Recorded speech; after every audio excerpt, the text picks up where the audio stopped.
جدو نبی علیہ السلام نے اپنے 10 صحابہ دے نام لے کے فرمایا ابو بکر فی الجنہ، عمر فی الجنہ، عثمان فی الجنہ، علی فی الجنہ، طلحہ فی الجنہ، زبیر فی الجنہ، سعد فی الجنہ، سعید فی الجنہ، عبد الرحمن بن عوف فی الجنہ، ابو عبیدہ بن جراح فی الجنہ، نبی علیہ السلام نے اپنے 10 صحابہ دے نام لے کے جنہاں نو جنتی آکھیا، انہاں چو حضرت عثمان بن عفان رضی اللہ تعالی عنہ بھی نے۔ اور اسی طرح ایک دفعہ نبی علیہ السلام ایک باغ دے اندر کنویں دی منڈیر تے اپنے قدم مبارک، اپنے نبی علیہ السلام پیر مبارک منڈیر تو نیچے کنویں دے اندر لٹکا کے بیٹھے ہوئے نے۔ اللہ اکبر کہ باغ دے دروازے تے دستک ہوئی، نبی علیہ السلام دے پیارے صحابی حضرت ابو موسیٰ اشعری رضی اللہ تعالی عنہ اتھے موجود نے۔ نبی علیہ السلام نے فرمایا جاؤ دروازے تے دستک دین والے نو اندر آنے دی اجازت دے دیو تے نالے انہاں نو جنت دی بشارت دے دیو۔ حضرت ابو موسیٰ اشعری رضی اللہ تعالیٰ عنہ فرماندے نے کہ میں دروازے تے پہنچیا، دروازہ کھولیا تو میں دیکھیا حضرت ابو بکر نے رضی اللہ تعالیٰ عنہ، میں انہاں نو اندر آنے دی اجازت دیتی اور نالے نبی علیہ السلام دی زبان مبارک چو نکلے ہوئے کلمات خوشخبری دے او سنائے تو حضرت ابو بکر صدیق رضی اللہ تعالیٰ عنہ نے ادھے تے اللہ دی حمد و ثنا بیان کی تھی اور تشریف لے آئے۔ تھوڑی دیر گزرنے تو بعد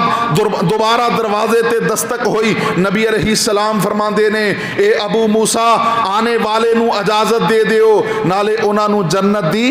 بشارت دے دیو۔ حضرت ابو موسیٰ اشعری رضی اللہ تعالیٰ عنہ فرماندے نے کہ میں دروازہ کھولیا اور میں دیکھیا عمر بن خطاب نے رضی اللہ تعالیٰ عنہ، میں انہاں نو اندر داخل ہونے دی اجازت دیتی نالے نبی علیہ السلام دی زبان مبارک چو نکلے ہوئے خوشخبری دے کلمات او سنائے تو حضرت عمر نے بھی ادھے تے اللہ دی حمد و ثنا بیان کی تھی اور تشریف لے آئے۔ تھوڑی دیر گزری پھر دروازے تے دستک ہوئی، نبی علیہ السلام فرماندے نے اے ابو موسیٰ دروازے تے جاؤ، آنے والے نو اجازت دے دیو اور نالے جنت دی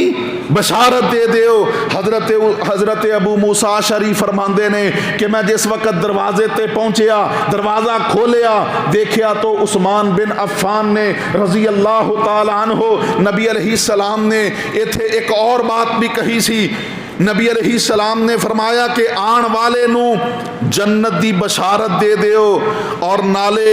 انہاں تے آن والی ازمائشاں تے صبر دی تلقین کرو۔ اللہ اکبر کبیرہ۔ نبی علیہ السلام دے پیارے صحابی حضرت ابو موسیٰ شریف فرماندے نے کہ میں جدو نبی علیہ السلام دی زبان مبارک چو نکلے ہوئے کلمات حضرت عثمان بن عفان نو سنائے، انہاں نے اللہ دی حمد و ثنا بیان کی تھی اور نالے فرمایا کہ ازمائشاں دے اندر، ابتلاواں دے اندر، مصیبتاں پریشانیاں دے اندر میں اپنے رب تو مدد دا سوال کرنا۔ اللہ اکبر کبیرہ۔ میرے محترم بھائیو، اس حدیث مبارکہ تو بھی پتہ چلیا کہ نبی علیہ السلام نے اپنی زبان مبارک چوں حضرت عثمان رضی اللہ تعالی عنہ نو جنت دی